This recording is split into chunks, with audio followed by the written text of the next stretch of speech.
최근에 이제 카카오도 이제 본격적으로 카나다 출시를 이제 앞두고 있고, 네이버도 AI 쪽 시장을 더 넓히고 있는 상황이긴 하겠지만은, 지난주에 이제 본격적인 뭐 마이크로소프트나 메타나 아마존, AMD 대부분의 빅테크 업체들이 실적 발표가 이제 마무리가 됐습니다. 결국에는 가이던스 AI 캐pex 투자에 대한 부분은 꾸준히 좀 성장 국면에 좀 있다라고 하게 되면은, 그 시장을 엔비디아나 AMD가 계속 꾸준히 점유율을 높일 것으로 이제 보이고는 있지만은, SK 하이닉스와 마이크론만으로 사실 커버를 치지는 못할 겁니다. 당연히 엔비디아 입장에서는 HBM 쪽으로 가격대를 낮추고 싶은 경향이 좀 있을 수밖에 없다라고 본다고 하게 되면은, 삼성전자도 수율적인 측면에서는 어제 충분히 좀 개선을 하지 않았을까 좀 생각을 하고 있습니다. 네, 안녕하세요. 안림증권 도국 W센터 이제 이하진 과장입니다. 사실 2월 달부터 국내 시장 뿐만 아니라 이제 해외 시장도 워낙 이제 변동성이 큰 시장이다 보니까 이게 빠르게 좀 대처하는 게 좀 굉장히 중요한 좀 흐름인 것 같습니다. 그만큼 이제 신사임당을 통해서 좀 더 유익하고 굉장히 좋은 콘텐츠를 가져가면 좋겠습니다. 최근 주식시장 분위기 어떻게 보고 계신가요? 이제 3월 달 이후에 본격적인 미국과 이제 중국이나 아니면은 여러 이제 글로벌 국가들과의 이제 관세에 대한 이슈들이 좀 하나둘씩 좀 해소되어 가는 구간이 아닌가 좀 생각을 하고 있습니다. 아직 뭐 인도나 일본이나 뭐 우리나라도 명확하게 아직 관세가 협상이 끝난 건 아니긴 하겠지만은, 우리가 애초에 이제 상호 관세나 이런 보편 관세가 하나둘씩 이제 부여받게 되면서 사실 시장에 대한 뭐 경제 성장률이나 실적에 대한 가이던스에 대한 우려가 계속 꾸준히 좀 나오기는 했었지만은, 애초에 이제 트럼프 대통령이 내세웠던 그런 상단의 이제 관세율이 하나둘씩 이제 협상 이제 구간에 들어가게 되면서 어느 정도 우리가 우려했던 부분들은 하나둘씩 이제 해소되어 가는 구간에 좀 보고 있기 때문에, 이제 한 5월 이후에 절차가 이제 마무리되어 간다라고 하게 되면, 이제 9월 10일간 이제 유예가 7월 초이기 때문에, 그렇다면 시장 자체가 특히 외국인 수급에 대한 부분들이 어느 정도 충분히 유입될 수 있는 구간은 아닌가 생각하고 있습니다. 현재 주식시장이 과거 어느 시점과 유사하다고 보시나요? 결국에는 지금 시장은 이제 트럼프 이제 1기 시절인 2019년과 조금 비교를 할 수밖에 없다라고 뭐 생각을 하고 있습니다. 물론 그 당시에도 이제 트럼프 1기 때도 90일간 유예를 계속 해왔었고, 물론 지금 그때와 지금은 굉장히 인프라나 이런 환경 자체가 정말 달라지긴 했죠. 왜냐하면 그 당시에는 미국이 이제 대미 수출이 가장 큰 국가가 이제 중국이었다면은, 물론 지금은 이제 멕시코나 캐나다 그리고 베트남 등 여러 국가들이 대미 수출 쪽에 대한 비중이 굉장히 높아진 좀 상황이기 때문에, 물론 중국도 굉장히 경제 성장률이 빠르게 이제 치고 올라오게 되면서, 이제 예전에 중국은 좀 아니라고 좀 생각을 하고 있기 때문에, 그만큼 이제 미국과 중국 간의 이제 그런 관세 관련 이슈들이 생각보다 좀 장기화될 수 있다라고 좀 생각을 하고 있습니다. 물론 우리가 트럼프 1기 때와 똑같이 시장이 움직일 거냐, 저는 그렇게 좀 생각을 하지는 않고, 당연히 지금 이제 최근에 이제 중국에서도 금리 인하를 하면서 내수 소비 진착을 계속 꾸준히 노력을 하는 이유는, 그만큼 이제 미국이 이제 중국과 관련된 금융시장 개방에 대한 목표를 어느 정도 여기와 좀 협상 부분들이 조금 굉장히 진척이 쉽지는 않을 것으로 좀 보고 있기 때문에, 이거에 대한 갈등이 좀 이슈가 있는 것뿐이지, 물론 이제 미국은 계속 꾸준히 무역 적자를 해소하려는 게 좀 목표이다라고 좀 말씀을 드리겠습니다. 과거를 반추했을 때 향후 주식시장 어떻게 대응하는 것이 좋을까요? 우리가 이제 2021년, 22년도에 이제 결국에는 본격적인 이제 인플레이션 시장이 올라왔고, 그만큼 이제 통화 정책을 통해서 이제 미국 같은 경우는 이제 인플레이션 소비자 물가 지수도 그 2% 초반까지 이제 올려놓은 좀 상황이긴 합니다. 이제 그런 상황이긴 하나, 워낙 이제 트럼프가 이기 때도 마찬가지였죠. 그 당시에도 이제 금리 인하에 대한 압박을 계속 꾸준히 해왔었고, 그러면서 이번에도 이제 FOMC에서도 물론 이제 파월은 앞으로 그런 관세 영향에 따라서 이제 물가에 대한 우려를 계속 꾸준히 좀 관찰하고 있는 상황이긴 합니다.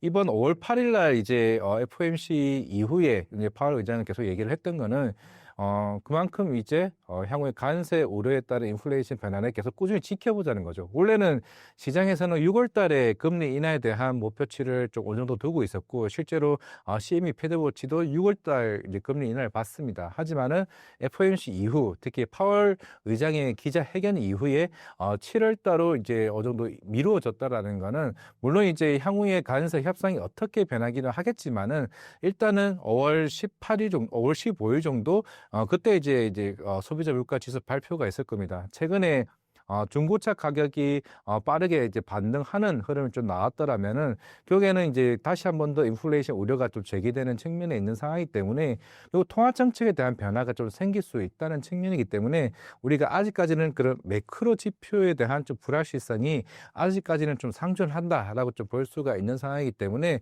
저는 개인적으로 6월, 7월까지는 좀 계속 방향성에 대해서 명확하게 좀 보여주기는 좀 쉽지 않을 거는 보고는 있지만은, 물론 앞에서 얘기했던 것처럼 관세 협상이 생각보다 빠르게 진행된다라고 하게 되면, 그럼 당연히 인플레이션이나 있는 통화 정책에 대한 방향성은 어느 정도 빠르게 좀 진척되지 않을까 생각을 하고 있습니다. 한미 관세 협상의 전망과 이것이 주식시장에 미칠 영향은 어떻게 보시나요? 물론 아직 관세 발표가 나오지는 않았지만은 지금 1분기 실적이 한참입니다.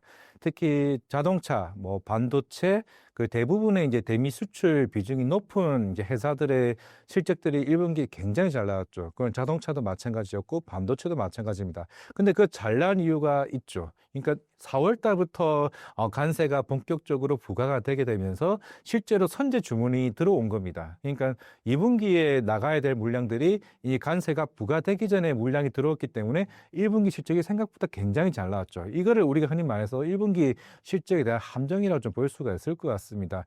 대신에 2분기 실적이 생각보다 쇼크가 날 나올성이 분명히 좀 있는 상황이고, 물론 이거는 당연히 소비가 살아나면 모르겠지만은 똑같은 1분기와 소비가 계속 꾸준히 유지된다라고 하게 되면은 당연히 소비자 입장에서는 나는 빨리 200~300만 원 정도 저렴한 가격의 자동차를 사고 싶지, 관세 부과된 이후에 자동차를 사지는 소비 자체가 좀 위축될 수밖에 없다는 측면이 있는 상황이기 때문에, 그런 측면이 일단은 한미 관세 협상에서 굉장한 주요한 걸림돌이라고 좀 생각을 하고 있습니다. 물론 결국 이제 5월 8일 날 이제 APR이나 이제 화장품 실적 발표를 보게 되면, 이건 아모레퍼시픽도 마찬가지였습니다. 아모레퍼시픽 자회사 이제 코스RX가 이번 실적 발표가 굉장히 잘 나왔습니다. 그거는 이제 코스RX 같은 경우는 북미 매출 비중이 굉장히 높은 이제 자회사인데, 특히 이번에 북미 쪽 실적이 굉장히 잘 나왔습니다. 그리고 4월 달 수출 데이터를 확인해 보더라도 화장품 섹터 같은 경우는 특히나 이제 관세가 부과된 이후임에도 불구하고 1분기 때 선제 주문이 아니라 2분기에도 일단은 오더 물량들이 계속 꾸준히 좀 나오고 있다는 측면이기 때문에, 우리가 관세 때문에 수요가 모든 게 다 위축되는 게 아니라 섹터별로 좀 다른 흐름으로 조금 관찰해 볼 필요는 있다라고 생각하고 있습니다. 그만큼 반도체나 이런 자동차와 같은 큰 이제 소비재 같은 경우는 일단은 시장이 좀 부담으로 좀 작용할 수 있다라고 정도만 말씀을 드리겠습니다. 현재 트럼프가 그리고 있는 시나리오는 어떻게 보고 계신가요? 일단 5월 초쯤, 물론 지금 인도, 일본 쪽에 대한 관세 협상이 생각보다 빠르게 좀 나올 수 있지는 모르겠는데, 물론 최근에 이시바 총리가 얘기를 해왔죠. 물론 처음에는 이제 미국과의 협상이 생각보다 빠르게 좀 나올 줄 알았는데, 자동차 관세 관련해서는 생각보다 지지부진한 모습을 보이고는 있습니다. 물론 일본도 자동차 산업이 굉장히 중요하고, 닛산이나 아니면은 이제 도요타와 같은 혼다, 이런 3대 자동차들이 특히 북미 쪽에 대한 비중 자체가 대략 한 20~30% 되는 비중이기 때문에, 만약에 미국이 자동차 관세를 이제 일본이 원하는 만큼 관세를 인하를 하지 않게 되면은 그만큼 산업에 대한 타격도 굉장히 크죠. 이게 물론 일본은 최근에 꾸준히 지금 이제 금리를 인상하는 이제 기조에 있는 상황이기 때문에, 과연 관세 부담에 따라서 그런 인플레이션에 대한 부담이 생기게 된다라고 하게 되면은 생각보다 일본은 금리 인상 속도가 빨라질 수 있다는 측면이 있는 것 같습니다. 그렇기 때문에 일본에 대한 관세 협상이 어느 정도 마무리가 되어줘야 그 다음에 이제 트럼프 입장에서는 자동차, 그리고 아직 이제 시작되지 않은 반도체 품목 관세, 결국에는 이제 2주 안에 좀 의약품 관세까지 나올 걸로 보고 있는데, 이 3대 산업 자체가 워낙 국가 안보에도 좀 영향을 좀 많이 미치기 때문에 그냥 아마 트럼프 정책 쪽에서는 아마 쉽게 양보를 하지는 않을 것으로 보고 있습니다. 결국에는 트럼프에 대한 시나리오는 이 3대 자동차, 그리고 반도체 그리고 의약품 관세가 마무리가 된다라고 하게 되면은 결국에는 그다음에 중국 쪽의 협상이 본격화되지 않을까 좀 생각을 하고 있습니다. 맨 처음 제가 아까 말씀하셨던 것처럼 결국 미국은 중국의 금융시장 개방을 굉장히 원하는 걸로 좀 보고 있습니다. 실제로 환율이나 우리가 알고 있는 관세만으로는 실제로 미국의 무역 적자를 제로 베이스로 만들기는 쉽지 않을 걸로 보고 있습니다. 그만큼 이제 미국이 금융시장을 개방을 해서 중국 쪽에 대한 이제 수출 비중을 더 넓히는 게 일단은 미국에 대한 큰 그림이라 좀 보고 있기 때문에 그런 흐름으로 좀 가지 않을까라고 좀 생각을 하고 있습니다. 트럼프로 인한 변동성을 매수 기회로 활용할 수 있는지와 하락 시 주목할 만한 주식은 무엇이 있나요? 일단 국내 주식으로 좀 말씀을 드리겠으면 물론 이제 반도체도 물론 관세에 영향을 미치게 되면은 우려는 있을 수는 있겠지만은 물론 이제 지금 오늘 이슈가 나왔던 게 특히 AI 쪽에 대한 규제에 대한 철회 방침입니다. 물론 지금 트럼프는 스타게이트를 본격적으로 이제 중장기적으로 성장을 목표로 좀 두고 있는 상황이고 대부분의 물론 이제 우리가 마이크론이나 삼성전자나 SK 하이닉스가 대부분 이제 해외 쪽에 있죠. 중국이나 이제 아니면 이제 우리나라 뭐 평택이나 아니면 이제 마이크론 같은 경우는 싱가포르나 이제 저 대만 쪽에 공장이 있는 상황입니다. 그러면은 이제 AI 저 회사들 같은 경우는 당연히 이런 메모리에다가 관세를 붙이게 되면은 당연히 그런 구입에 대한 물가에 대한 부담이 비용 부담이 좀 생길 수밖에 없는 상황이기 때문에 무조건적으로 관세를 강하게 올릴 수 있냐 이거는 좀 아니라 좀 생각을 하고 있습니다. 생각보다 우리가 반도체 품목 관세 대부분은 적어질 수 있다고 좀 보고 있기 때문에 만약에 반도체 관세 때문에 주가가 좀 빠지게 된다라고 하게 되면은 저는 SK 하이닉스나 한미 반도체 이제 하나 비전 쪽으로 움직이는 게 좀 맞다라고 좀 생각을 하고 있고 그리고 의약품 관세 관련해서 이제 5월 7일자로 특히 바이오 회사들이 굉장히 큰 폭으로 주가가 빠졌습니다. 이거는 한 가지 알아둬야 될 게 특히 우리나라는 삼성 바이오로직스나 그런 CDM 업체들 같은 경우는 일단 관세 부담은 실제적으로 고객사가 부담을 하게 됩니다. 우리가 알고 있는 뭐 화이자나 머크나 길레드 사이언스 같은 회사가 고객사가 부담을 하지 CDMO는 위탁 생산이기 때문에 실제로 관세에 대한 부담은 없습니다. 대신에 삼성 바이오로직스는 이제 자회사가 삼성 바이오에피스죠. 이 회사가 사실 바이오 시밀러기 때문에 이게 작년에 북미 쪽 FDA 승인 받은 것만 해도 거의 6개 가량 됩니다. 그러면 당연히 북미 시장을 지금 이제 본격적으로 매출이 나올 건데 여기서 만약에 관세를 매겨버리게 되면은 당연히 거기에 대한 부담이 있을 수밖에 없죠. 그러면은 어디를 공략해야 되냐? 알테오젠이나 이제 ABL 바이오, 리아켄 바이오 같은 경우는 바이오 플랫폼 회사입니다. 이거는 신약을 만든 회사가 아니기 때문에 이 회사들 같은 경우는 로열티나 마이스톤으로 이제 실적에 대한 베이스를 가지게 되죠. 그러면은 대체적으로 머크의 이제 키트루다 SC가 이제 올해 한 10월 1일쯤에 미국에 아마 런칭을 하게 될 겁니다. 그러면 이제 미국에서 이제 머크가 실적에 따라 이제 로열티를 받는 구조이기 때문에 물론 이제 의약품 관세를 매기게 되면 이제 머크 입장에서는 부담이 되겠지만은 우리가 생각했던 한 50조에 대한 매출은 조금은 꺼질 수는 있겠죠. 거기에 따른 어차피 로열티를 받는 수준이기 때문에 대신에 직접적인 것보다는 좀 간접적에 대한 영향을 좀 미칠 수는 있긴 하겠지만은 오히려 이제 그런 바이오 플랫폼에 대한 기대감이 오히려 훨씬 더 나을 가능성이 있다라고 생각을 하고 있습니다. 이번 삼성전자 1분기 실적에 대해서 어떻게 보셨나요? 이번 삼성전자 이제 실적 발표, 물론 이제 그동안은 우리가 1분기 때 사실 레거시 쪽에 대한 메모리 수요가 이제 올라왔죠. 특히 중국의 이구한신 정책이 본격화되게 되면서 스마트폰 수요가 이제 올라가게 되면서 우리가 흔히 알고 있는 낸드 쪽이나 이제 디램 쪽에 대한 수요 즉 기반 좀 기대를 좀 많이 해왔습니다. 하지만 이번 막상 뚜껑을 열어보니 물론 이제 갤럭시 S25 모바일 쪽에 대한 실적이 굉장히 큰 폭으로 올라오게 되면서 모바일이 사실 실적에 대한 선망을 크게 해왔었고 물론 낸드 쪽은 아직까지는 적자이긴 하죠. 왜냐하면은 그동안 워낙 적자폭이 길었던 측면에서 어느 정도 적자폭은 많이 해소된 측면이 있습니다. 왜냐하면 가격이 인상되게 되면서 출하량이 어느 정도 충분히 나온 영향은 있긴 하겠지만은 아직까지는 이제 그런 HBM에 대한 수요에 대한 감소. 물론 이거는 SK 하이닉스와 좀 별개입니다. 삼성전자 입장에서는 그만큼 엔비디아 쪽에 이제 HBM3가 아직까지는 진입을 못했던 측면이 있는 상황이다 보니까 그런 HBM에 대한 기대감이 줄어들게 되었고 대신 디램이나 낸드 쪽은 가격 인상에 따른 원두 주가에 대한 선방, 실제적으로 반도체 자체만으로 영업이익이 한 1.1조입니다. 아까 제가 6.7조라고 얘기를 해왔기 때문에 그만큼 이제 모바일 쪽에서 그 4조 가량의 영업이익을 충분히 메꾸게 되면서 숫자적으로는 충분히 이제 컨센보다는 그 1조가 넘는 회복은 했지만은 아직 반도체 쪽으로서는 조금 더 2분기까지 좀 지켜봐야 된다고 생각하고 있습니다. 전영현 부회장이 2분기 중 HBM3 12단 제품을 양산할 것이라고 지난 주주총회에서 밝혔습니다. 현재 상황 어떤가요? 최근에 삼성전자 관련해서 이제 구글에 대한 이제 고객사가 변경된 이슈가 있었던 상황이고, 물론 지금 1분기 때 엔비디아 H20 이제 칩에 대해서도 수출 규제 이슈가 한번 나오기도 했었죠. 물론 이제 그 당시 엔비디아가 한 55억 달러 정도에 대한 손실을 예상하고 있다라고 얘기를 하고 있고, 물론 삼성전자는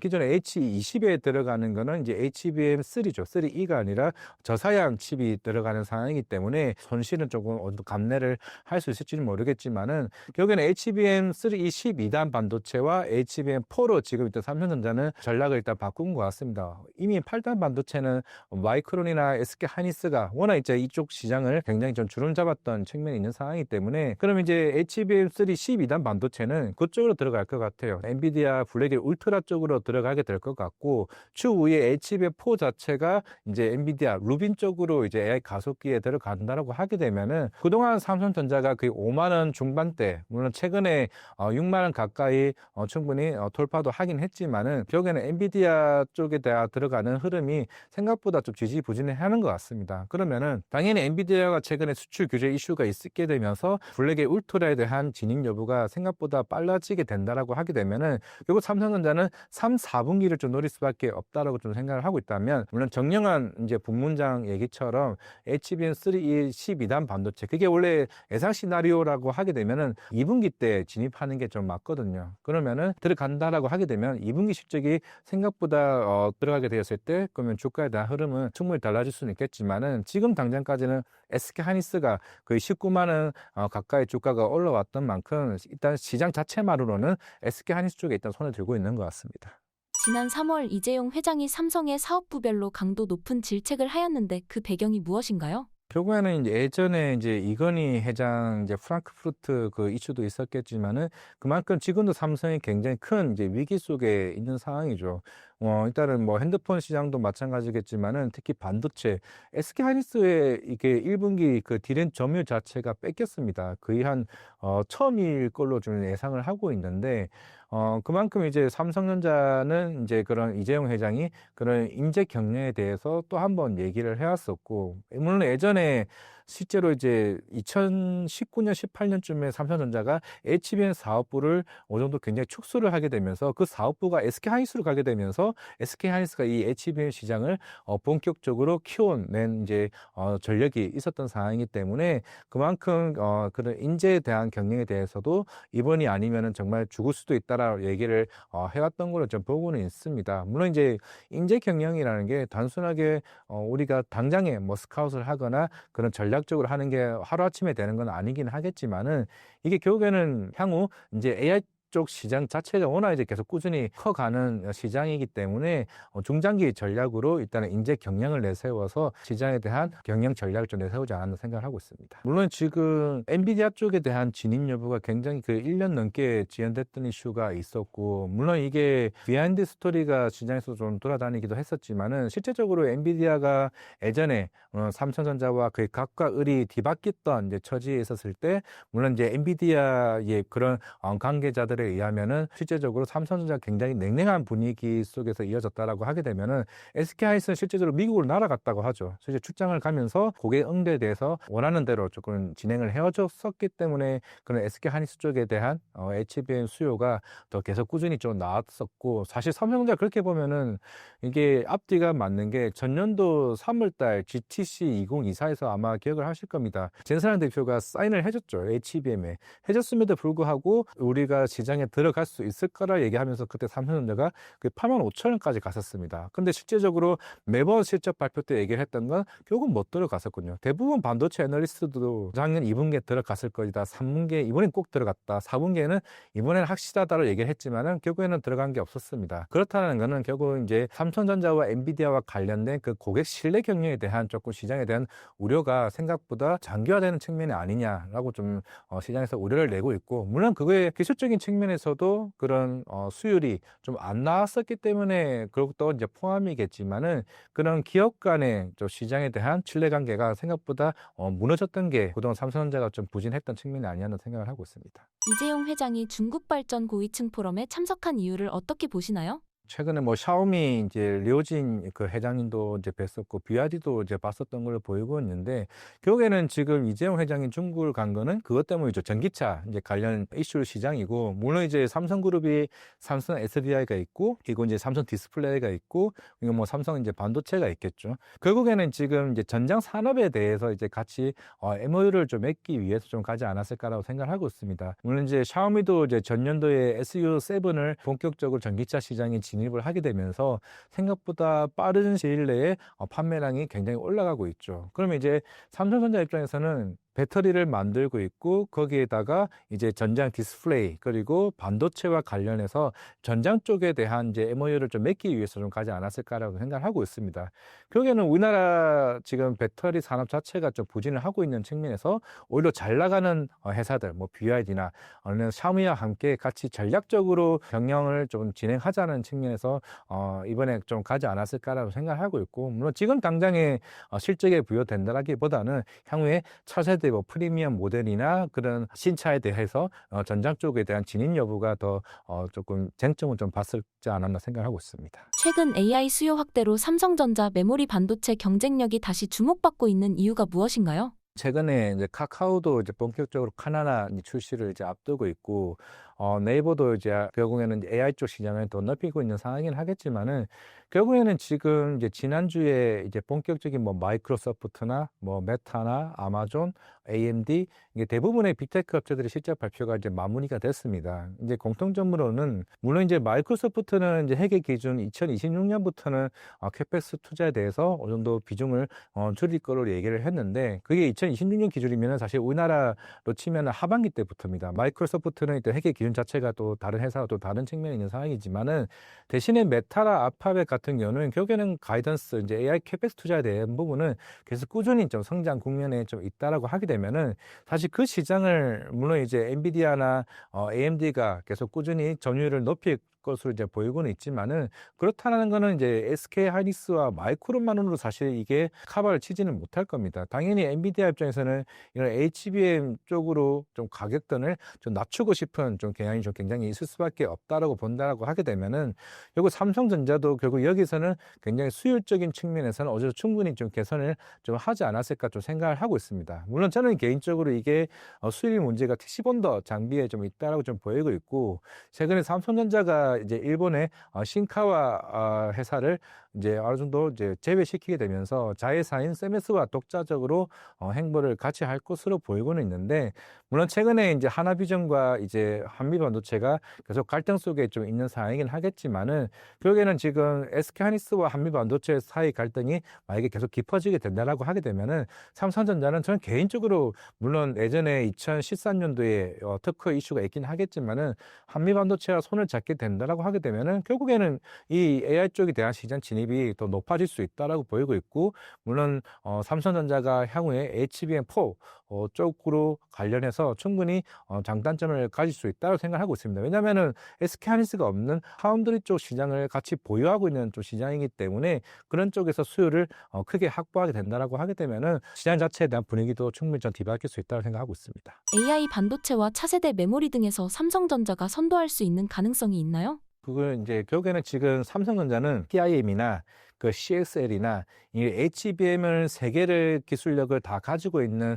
회사이기도 한 상황이기 때문에 물론 지금 워낙 이제 우리가 앞에서 얘기했던 것처럼 삼성전자가 생각보다 지금 엇박자가 안 나고 있는 건 사실이긴 하겠지만은 오히려 이제 PIM과 그런 CXL 쪽에 대한 부분은 그만큼 충분히 강점을 좀 가지고 있다고 좀 생각을 하고 있습니다. 결국에는 이게 HBM 쪽만 이제 수출이 본격적으로 나오게 된다라고 하게 되면 여기서에 대한 실적에 대한 우상향이 충분히 좀 나올 수 있다라고 보이고 있고, 결국에는 지금 이제 충분히 HBM3 쪽은 이미 어느 시장에서 중국 쪽에 대한 매출이 좀 올라가고 있고 그거는 이미 실적에 반영이 되고 있지만은 제가 전략적으로 봤을 때는 지금 삼성전자가 8단 반도체는 어느 정도 전략에서 좀 제외시킨 것 같습니다. 물론 추후에라도 진입을 할 수는 있겠지만은 애초에 12단 반도체와 HBM4 쪽에 대해서 더 빠르게 좀 전략적으로 생각보다 이쪽에 기울이 있는 것 같아요. 어차피 이 시장은 하이닉스와 마이크론을 좀 잡고 있는 상황이기 때문에 그러면은 12단 반도체에서 이제 기존의 4나노 파운드리 공정을 통해 가지고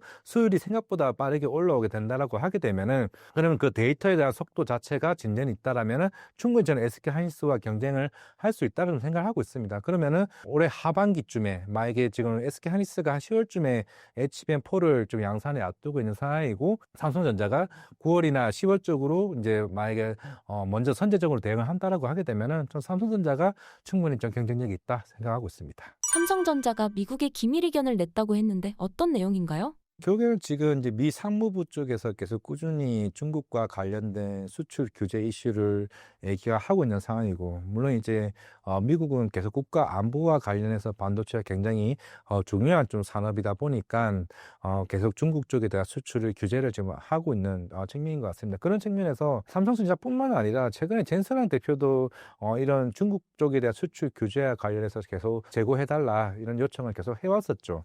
왜냐면은 우리가 아니더라도 중국은 창신 반도체나 AI 칩 같은 경우는 하위 쪽의 기술력을 올라갈 수 있는 기회만 줄 뿐이다 얘기를 할 수 있는 거죠. 물론 이제 중국은 올해 자국의 반도체에 대한 자금률을 25%까지 올리려고 하고 있는 상황입니다. 그러면 전체 시장에 대한 점유율을 창신 반도체, 이게 CXMT죠. 시장에 대한 점유율을 그 10%까지 올라갈 수가 있는 거죠. 그러면은 삼성전자와 SK 하이닉스 입장에서는 굉장히 부담이 될 수밖에 없을 겁니다. 당연히 저가형으로 나오는 이제 D램 반도체인 상황이기 때문에 물론 지금 DDR4이긴 하겠지만은 DDR5까지 물론 시장에서 보는 거는 한 3년 정도 걸릴 수 있다라고 보고는 있긴 하겠지만은 그에 대한 기회를 주지 말자는 게 젠슨한 대표에 대한 목적인 거고, 당연히 삼성전자 입장에서도 우리도 지금 빠르게 기술력을 올리고 있는 상황이고 당연히 실적이 좋고 숫자가 나와줘야 이제 R&D에 대한 투자가 계속 꾸준히 좀 이어질 수 있다는 측면이기 때문에 그런 측면에서 이번에 미국 상무부에 좀 요청을 하지 않았나 좀 생각하고 있습니다. 2025년 K 배터리 글로벌 시장 점유율 전망과 이유는 무엇인가요? 지금 워낙 이제 이런 배터리 2차 전지 시장 자체가 중국의 뭐 CATL이나 BYD가 거의 꽉 잡고 있죠. 물론 이제 우리나라가 3사, 뭐 SK온과 삼성 SDI, LG 에너지솔루션 합치면 대략 한 25년 1분기 기준으로 한 18% 정도 비중이 됩니다. 여기서 이제 엔솔이 한 10%고 대신에 중국이 CATL이 한 38%, 그리고 이제 BYD가 한 16% 되기 때문에 거의 절반 이상이 중국 배터리가 꽉 잡고 있다고 보시면 되고, 한 18%가 이제 우리가 알고 있는 3사, 그리고 일본의 뭐 파나소닉 정도가 되긴 하겠죠. 결국에는 이제 우리가 유럽항 1분기 전기차 판매 데이터를 보더라도 그만큼 BYD가 계속 꾸준히 글로벌 판매량을 좀 올리고 있는 측면이다 보니까 당분간은 이런 점유율 자체가 계속 있다는 중국향으로 특히 LFP 쪽에 대한 수요가 워낙 이제 크다 보니까 이쪽으로 갈 가능성이 굉장히 아주 크다고 좀 보고 있습니다. 물론 지금 이제 특히 북미 쪽에 대한 전기차 시장도 좀 올라가고 있기는 한데 최근에 테슬라가 판매량이 굉장히 특히 이제 부진하고 있죠. 물론 작년도에 전체 판매량 1위가 이제 BYD입니다. 그 다음에 이제 테슬라이기도 하고, 물론 이번 유럽 1분기 같은 경우는 어차피 테슬라는 전년 대비해서 거의 30-40% 이제 빠지긴 했었지만은, 물론 그 자리가 BYD가 거의 40-50% 성장을 해갖고, 그 중간에 특히 유럽의 이제 OEM 업체들, 뭐, BMW나 벤츠 쪽이 이제 올라오기는 했지만은, 근데 대부분의 이제 벤츠 쪽에서도 CATL 이제 배터리가 더 들어가기도 하고, 특히나 이제 BYD가 시장을 좀 점유율을 더 확대해 가는 측면이 있는 상황이기는 한데, 물론 이제 중국제에 이제 관세를 이제 부과를 한다 하더라도 이제 유럽 쪽은 그만큼 유럽 쪽의 배터리가 훨씬 쌉니다. 싸다 보니까 결국에는 우리가 대량 양산을 해야 되는데 대량 양산을 하면서 가격 경쟁력 자체가 중국 배터리가 월등히 앞서다 보니까 이제 우리나라 배터리에 대한 수요 자체가 생각보다 이제 마진이 조금 못 낳는 측면이 좀 볼 수가 있을 것 같습니다.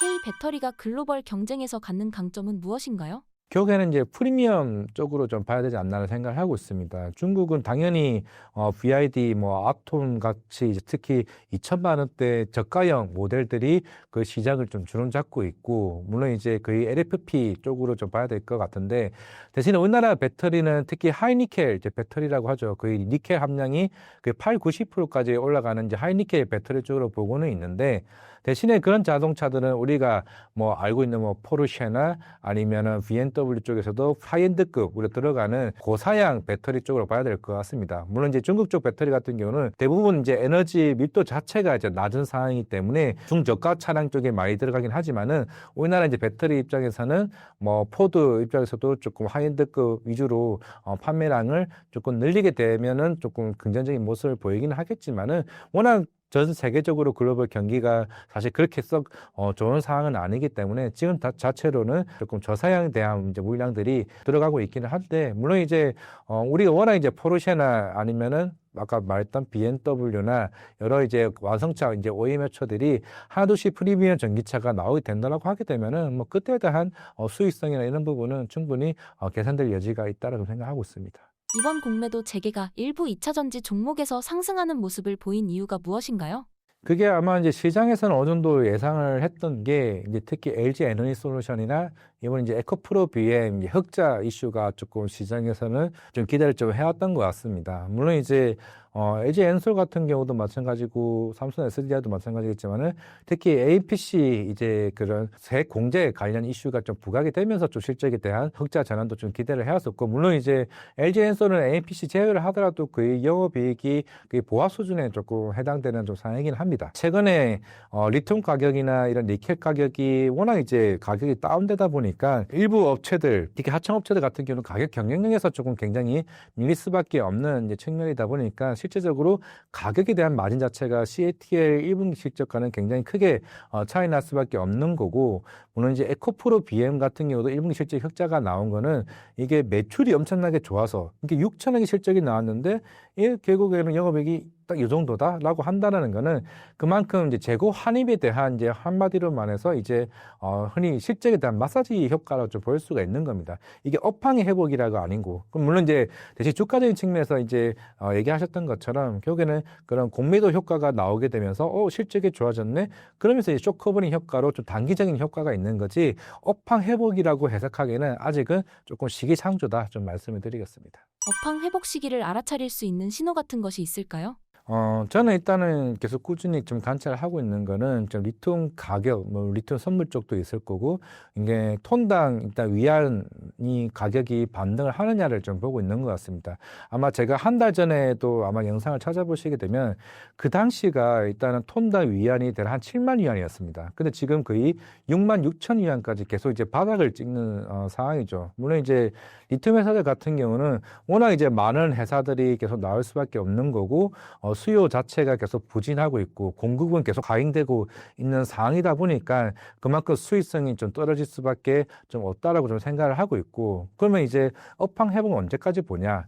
물론 예전에 이제 포스코 퓨처엠 대표님도 얘기를 해왔던 거는 적어도 내년쯤은 전기차 캐즘이 이제 극복될 수 있다라고 얘기를 해왔었고, 물론 저도 실제적으로 내년쯤을 좀 봐야 되지 않을까 생각을 하고 있습니다. 물론 이제 미국의 정책의 변화도 좀 체크를 해봐야겠죠. 물론 자동차 관세도 아직까지는 크게 떨어지지 못한 상황이고, 물론 우리나라 입장에서는 당연히 북미 시장이 중요할 수밖에 없습니다. 그만큼 북미 쪽에 대하여서 비중이 굉장히 높을 수밖에 없는 거고, 일단 전액은 제외한, 물론 최근에 엔캔 같은 경우야 미국의 공장이 있는 상황이기 때문에 실질적으로 관세에 대한 영향을 덜하긴 하지만은 양극재와 음극재와 분리막 자체가 이게 미국의 공장이 없다 보니까 관세 영향을 좀 받을 수밖에 없거든요. 그러면 우리나라 전기차가 많이 팔리기 위해서는 그만큼 제조 원가 자체가 부담이 줄여야 되는데, 대부분 이제 재료에 대한 소재 쪽에 대한 부담이 클 수밖에 없는 거죠. 물론 이제 우리가 배터리를 만들게 되면은 대부분 다 양극재, 음극재, 분리막을 우리나라 걸 할 수 없습니다. 그 사이에 또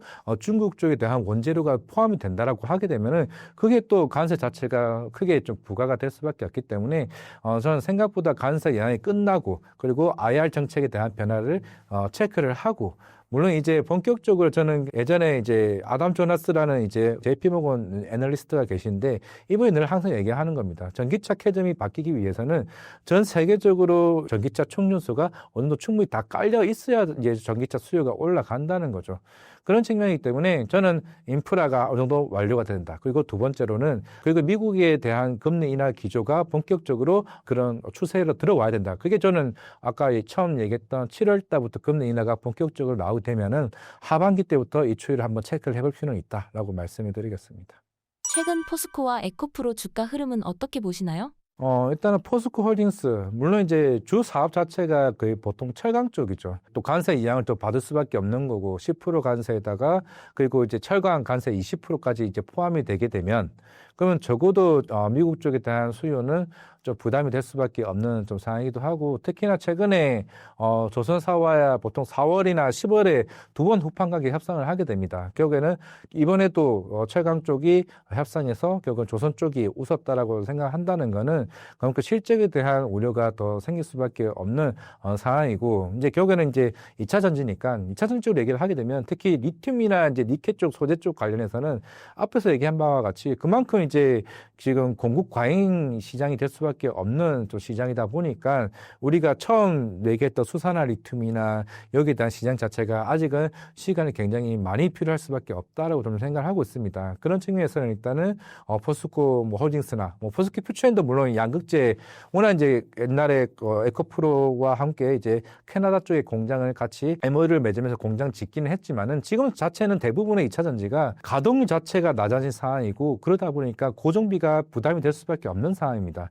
이게 계속 꾸준하게 계속 이게 돌고 도는 순환 이슈가 계속 나올 수밖에 없는 측면이다 보니까 아직까지는 비용 부담이 크다라고 좀 볼 수가 있을 거고 이건 뭐 에코프로도 마찬가지겠죠. 최근에 자회사인 이제 에코프로 머티도 조금 실적에 대한 우려가 계속 꾸준히 좀 나오고 있는 상황이다 보니까 물론 에코프로 BM이 이번에 흑자 전환이 계속 지속될 거냐 그 여부도 저는 아직까지는 좀 물음표라고 좀 봤을 때는 에코프로 그럴 줄도 물론 최근에 에코프로 BM이 이제 코스피 이제 이전 상장도 다시 한번 철회되게 되면서 물론 다시 한번 더 재추진을 하긴 하겠지만은 그런 것도 일단은 에코프로 BM 자체가 향후에 코스피 상장 이전을 한다는 거는 그만큼 실적이 시장에서 어느 정도 충분히 만족을 했다는 측면이 있는 상황이기 때문에 그것까지를 체크를 해보게 된다라고 하게 되면은 전체적으로 그냥 2차 전지 자체가 그동안 이제 주가가 좀 많이 빠졌다는 측면이지 여기서 추가적인 하락이라보다는 반등 자체가 조금 늦어질 수 있다. 뭐 그렇게 저는 해석을 하고 있습니다. 올해 2차 전지 산업의 주요 리스크 요인과 이에 대한 대응 전략은 무엇인가요?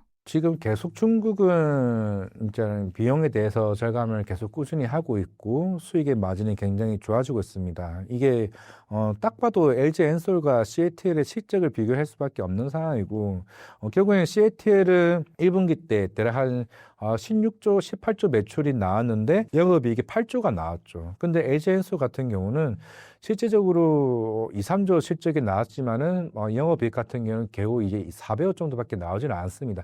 그만큼 이제 비용에 대한 부담 자체가 마진 자체가 그만큼 중국 쪽이 계속 꾸준히 대량 양산을 통해서 수익성이 마진이 더 클 수밖에 없는 상황이고 우리나라 대부분의 2차 전지 업체들 같은 경우는 그게 결국에는 아까 앞에서 얘기했던 것처럼 고정비 부담이 될 수밖에 저는 없다라고 좀 생각을 해요. 그게 결국에는 공급 과잉으로 좀 갈 수밖에 없다는 측면이고 물론 LG엔솔, 삼성 SDI 그리고 SK온 특히나 이제 25년부터 본격적으로 저기 애리조나나 조지아 공장을 하나둘씩 완공이 시작되면서 가동이 활발하게 이루어질 줄 알았던 상황이었거든요. 그게 사실 그 100% 미만, 거의 50% 가까이 밑으로 이제 가동률이 내려오게 되면서 일단은 비용 자체가 부담일 수밖에 없습니다. 실제로 SK온도 그 차입금이 그 20조 가까이 되는 상황이기 때문에 이자 비용 자체가 계속 꾸준히 좀 생기게 된다라고 하게 되면은 이거를 빨리 극복을 탈피를 하는 현재 2차 전지 투자자들의 전략과 신규 진입에 대한 의견은 어떠신가요? 저는 일단 신규 진입은 보류라고 좀 생각을 하고 있고, 대신에 보유하시는 분들은 사실 지금에 매도하시는 거는 큰 의미가 없다고 생각을 하고 있습니다. 왜냐하면 이미 대부분의 제가 아시는 보유하시는 분들은 이미 전년도나 이미 재작년에 이제 굉장히 큰 가격대에서 조금 담아 오신 분들이 계속 꾸준히 좀 가져가시는 전략을 하고는 있는데, 대신에 내년에 전기차 캐즘이 풀리고 주가가 반등을 하더라도 대신에 그때에 대한 목표치는 조금은 변경할 필요는 있다고 생각을 하고 있습니다. 애초에 지금 전기차 성장 자체가 완전 뒤바뀌었습니다. 그때 아마 시장에서 얘기하는 게 매년마다 한 4, 50% 성장을 아마 기대를 해왔을 거예요. 그런 성장은 생각보다 쉽지는 않습니다. 그만큼 대략 시장에서 보는 건 한 10%, 잘해야 20% 정도 성장을 좀 보는 상황이기 때문에, 대신에 오히려 저는 만약에 가격을 낮추는 전략이라기보다는 어느 정도 손실을 줄이는 전략으로 좀 바꿔야 된다라고 좀 생각을 하고 있고, 물론 당분간은 계속 꾸준히 우리가 전기차 시장이 회복된다라고 해서 중국은 또 가만히 있을까요? 그렇지는 않습니다. 중국은 더 거대해지는 기업으로 좀 올라갈 가능성이 굉장히 크다라고 보고 있고, 최근에 CATL이 홍콩 증시 상장을 허가가 떨어졌죠. 그러면서 또 CATL은 새로운 기술이 하나둘씩 시장에 좀 나오게 되면서 결국 우리나라 전기차 시장도 살아남기 위해서는 새로운 기술들이 나오고 나서 그런 차세대 플랫폼 가격 경쟁력을 보완해줘야 좀 된다고 보고 있기 때문에, 목표치는 낮추되 어느 정도 내년부터 시장이 올라왔을 때는 어느 정도 비중을 줄이는 전략으로 가자 말씀을 드리겠습니다. 최근 하나에어로스페이스 주가가 황제주로 평가받는 이유가 무엇인가요? 결국에는 지금 우리가 이제 방산에 대한 수출 모멘텀이 굉장히 많았던 시기가 그 22년도로 아마 올라갈 수가 있을 것 같습니다. 그 당시에 또 이제 우크라이나 이제 러시아 전쟁이 발발을 했고, 뭐 중간에도 이제 하마스 이스라엘 전쟁이 있었죠. 그러면 최근엔 또 이제 인도 파키스탄 이슈가 조금 계속 이제 이슈가 되는 것 같습니다. 물론 제일 중요한 거는 최근에 유럽 쪽에 대한 국방비 증액이라 좀 볼 수가 있겠죠. 물론 이제 하나 에어로스페이스나 현대로템 같은 경우도 특히 폴란드 쪽에 대한 수출이 굉장히 큰 규모로 이제 나오다 보니까 이제 수주 잔고가 계속 쌓이게 되고, 그러면서 이제 매출로 이제 하나둘씩 이제 인식이 반영이 되다 보니까 계속 꾸준히 역대급 서프라이즈가 나오지 않았나 생각하고 있습니다.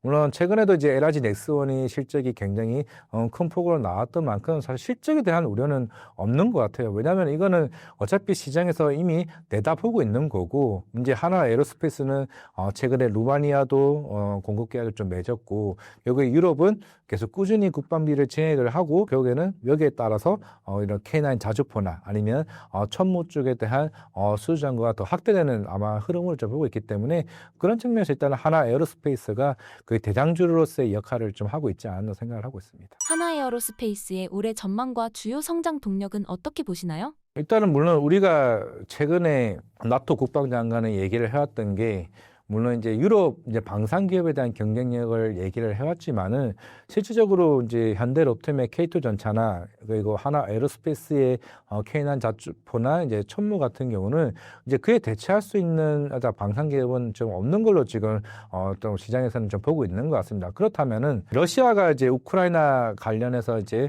나토 가입을 계속 꾸준히 계속 막고 있는 상황이고, 최근에 이제 폴란드뿐만 아니라 그 주변에 있는 국가들이 계속 꾸준히 국방비, 특히 GDP의 그 4% 이상까지 국방비 증액을 하려고 하고 있죠. 물론 폴란드가 빨리 4% 이상을 증액을 했고, 물론 최근에 독일이 이제 본격적으로 국방비를 늘리면서 무기 수입을 계속 하려고 하고 있는 것 같습니다. 물론 이제 프랑크푸르트 쪽에 있는 그 라인메탈의 실적이 계속 꾸준히 증가하고 있는 추세라고 한다면은, 결국에는 지금 루마니아, 그 다음 있죠. 루마니아 가능성이 좀 굉장히 크고, 뭐 슬로바키아나 여러 이제 동유럽 쪽에 있는 국가들이 무기 공급에 대한 이슈가 나오게 된다라고 하게 되면은, 뭐 일단은 현대로템이 좀 지연되긴 했습니다만은, 일단은 2차 폴란드 수출 계약이 나오게 된다라고 하게 되면, 이제 하나 에어로스페이스 쪽에 대한 수주 모멘텀이 좀 지속적으로 나올 가능성이 좀 있다고 생각을 하고 있습니다. K 방산의 업황과 올해 주목할 만한 이슈는 무엇인가요? 지금 트럼프 대통령이 계속 꾸준히 우크라이나 전쟁을 종료를 좀 시키려고 하고 있는 거긴 한데, 우리가 1950년 이후 이제 6.25 전쟁도 마찬가지고 예전에 걸프 전쟁도 마찬가지고 그런 흐름을 보게 되면은, 대부분의 국가들은 오히려 이제 전쟁이 끝나고 나면은 오히려 이제 국방비를 더 증폭시키는 이슈들이 더 많습니다. 뭐 끝났다고 해서 이제 트럼프가 나토 국가들에게 이제 전쟁이 끝났으니까 너네 이제 국방비 증액하지 마, 방위 분담비 안 내도 돼 이러지는 않습니다. 오히려 너네도 다음을 위해서 준비를 해야겠지 이런 측면이 있는 상황이기 때문에 아마 본격적으로 여유 있는 상태에서 국방비를 증액할 가능성이 굉장히 많다라고 좀 본다라고 하게 되면은 이번 방산에 대한 이게 수주 모멘텀과 이런 이슈들이 단순히 테마성으로 끝나는 게 아니라 전 세계적으로 글로벌에 대한 조금 그런 전쟁에 대한 위기감이 이번 인도, 파키스탄 물론 이제 그 다음에 또 중국, 대만 얘기 나오고는 있겠죠. 물론 일각에서는 중국, 대만까지는 안 간다라고 보고는 있겠지만은 이 시장에서 나오는 위기감 자체를 위해서라도 유럽뿐만 아니라 특히 중동 국가들도 그런 무기 수입에 대한 니즈가 생각보다 좀 많아질 수 있다고 좀 보고 있습니다. K방산이 글로벌 경쟁에서 유리한 이유는 무엇인가요? 물론 이제 우리가 처음 이게 2년 전에 방산 수출 모멘텀이 본격적으로 나왔을 때는 일단은 저가 공세 아닌가 이런 생각도 해볼 수 있을 거예요. 충분히 그럴 수 있죠. 당연히 미국에 있는 그런 프리미엄급 무기들 같은 경우는 워낙 가격이 굉장히 비싸기도 하고 특히 우리나라는 이제 처음에는 저가 공세기도 했지만은 결국에는 전 지리적인 이하는 좀 굉장히 크다라고 좀 볼 수가 있을 것 같습니다. 폴란드가 단순히 이제 미국이나 여러 국가들에게 무기 수입을 하려면은 굉장히 생각보다 시간이 긴데 우리나라 입장에서는 그 중립적 위치에 있는 상황이기 때문에 우리 무기 좀 달라고 하면은 그에 대해서 규제가 생각보다 크지 않은 거죠. 물론 이제 폴란드가 러시아한테 우리 무기 좀 샀게 한다고 해서 그게 바로 되는 게 절대 아닙니다. 그런 측면에서는 일단 우리나라가 그런 지리적 환경이 굉장히 일단 방산 수출에 있어서 굉장히 긍정적인 위치에 있다고 좀 보이고 있고 물론 제일 중요한 거는 기술력이겠죠. 기술력이 생각보다 굉장히 많이 올라왔다는 측면에 있는 상황이기 때문에 그래서 이 세 가지 요인 일단 가격이 싸다 그리고 지리적으로 중립 국가이기 때문에 국가와 관련된 그런 관계 상관관계가 생각보다 덜하기 때문에 그런 마찰이 있을 수가 별로 없다. 그리고 세 번째로는 뭐 자주포나 뭐 한국항공우주의 FA-50이나 K9 자주포, K2 전차와 같은 이런 무기들이 생각보다 유럽 국가들이 봤을 때 자기네들이 만족할 만한 수준의 기술력을 보유하고 있다는 측면이기 때문에 그래서 2차 계약이 나오고 2차 계약이 나오면서 대량 주문들이 좀 나오지 않았나 생각을 하고 있습니다. 중동 지역에서의 수출 전망은 어떻게 보고 계시나요? 일단은 중동 쪽은 결국에는 이제 사우디아라비아나 이제 아랍에미리트 같은 경우는 이제 워낙 이제 우리나라와 이제 그런 국가 간의 이런 우호적인 관계가 굉장히 많이 있죠. 특히 아랍에미리트 같은 경우도 우리나라가 이제 원전 수출까지 한 나라이기도 하고 특히 사우디아라비아도 뭐 빈살만 위원장인가요? 우호적인 협력 관계가 있다 보니까 그런 중동 뭐 결국에는 이스라엘이나 이제 팔레스타인과 같은 여러 이제 그런 분쟁 이슈가 많은 이제 인접 국가이다 보니까 그만큼 중동 국가들도 우리나라에 대한 이제 천무나 같은 무기들이 계속 꾸준히 조금 수출에 대한 기대감이 나올 수밖에 없는 좀 흐름이나 좀 생각을 하고 있습니다. 우리가 흔히 원전이나 방산 같은 경우는 단순하게 기업과 기업 간의 이제 이슈라기보다는 오히려 이제 국가 간에 가는 이슈가 더 우호적인 관계 여부가 좀 굉장히 중요하다고 좀 보고 있기 때문에 그러면서 이제 중동 국가에 대한 향후의 수출 모멘텀은 계속 꾸준히 좀 나올 수 있다고 좀 생각하고 있습니다. 올해 K방산 전망과 주목할 만한 주식 또는 섹터는 무엇인가요? 예전에 현대로템이 4분기 실적 발표를 하고 나면서 루마니아 축구단을 인수를 했죠. 굉장히 뜬금없기는 하겠지만은 결국에는 있는 방산 쪽이라는 거는 국가 간의 산업에서 굉장히 우호적인 협력 관계가 좀 중요하다라고 보이고는 있습니다. 상반기 때 일단 마무리를 지어야 될 게 결국은 현대로템과 폴란드와 2차 계약이 얼마만큼 큰 규모가 나올 수 있을 거냐. 물론 2조짜리 수도 있고 5조짜리 수 있다는 생각을 하고 있는데 이게 마무리가 되게 되면은 그 다음에 이제 슬로바키아가 될 것이고 그 다음에 루마니아로 좀 볼 수가 있을 걸로 보고 있습니다. 그러면은 대부분의 지금 동유럽 국가가 수출 모멘텀이 남아있다라고 하게 되면 그러면 그 하반기 때는 어디냐. 트럼프 대통령이 지금 어느 정도 계속 꾸준히 여러 우크라이나 관련 이슈가 마무리가 좀 되어가고 있는 상황이고 당연히 푸틴과 젤렌스키와 관련된 휴전과 관련 이슈가 있긴 하겠지만은 이 협상에 대한 마무리가 좀 단계에 있다라고 좀 보이고는 있습니다. 그 다음에 결국에는 나토 국가 간의 GDP 관련해서 진행 여부를 여기에 가능성이 굉장히 크다라고 보이고 있는데 예전에 2019년도에는 트럼프가 특히 나토 국가들한테 GDP 5%까지 압박을 넣었습니다. 안 그러면 우리 그냥 탈퇴해버리겠다고 압박까지 주는 상황이기 때문에 그러면은 당연히 유럽은 우리가 2차 그 계약에서 마무리가 되는 게 아니라 향후에 하반기에도 그런 방산 쪽 수출과 관련돼서 유럽 국가들에 대한 스탠스 변화가 생각보다 좀 클 수 있다를 좀 보이고 있기 때문에 물론 리스크는 있겠죠. 이제 제가 앞에서 얘기했던 것처럼 그런 전차나 아니면 자주포와 같은 무기들을 대량 양산할 수 있는 그런 인프라가 만들어낼 수 있는 유럽 국가들이 투자를 한다라고 하게 되면 당연히 그쪽에서는 물론 기술력은 낮을 수는 있겠지만은 시장에서는 그걸 위기감으로 좀 인식할 가능성이 있다고 생각하고 있습니다. 신사임당 구독자분들께 한마디 부탁드립니다. 확실한 거는 일단은 워낙 이제 변동성이 컸던 2, 3, 4월, 5월이었기 때문에 일단 한 가지 확실한 거는 결국에는 우리가 올해 경제 성장률 자체가 거의 1%, 1.2%대를 보는 것 같습니다. 굉장히 경기 침체 관련 분위기가 있죠. 원래 자체가 주식시장은 오히려 침체 시기에 주가가 더 올라가게 됩니다. 왜냐하면은 정부도 마찬가지고 글로벌 환경 자체가 통화 정책에 대한 변화가 생길 수밖에 없는 거고 거기다 경기 부양책을 실시를 하기 때문에 그러면서 주가가 올라가는 흐름입니다. 물론 이번 1분기 실적도 생각보다 우호적인 분위기가 좀 나오고 있다라고 하게 되면은 거기에 대한 이제 시장에 대한 쇼크 발생률은 생각보다 좀 줄어들 수밖에 없다고 좀 생각하고 있기 때문에 저는 하반기로 갈수록 우리나라 주식 시장은 좀 더 좋은 방향으로 갈 가능성이 굉장히 크다라고 말씀을 드리겠습니다.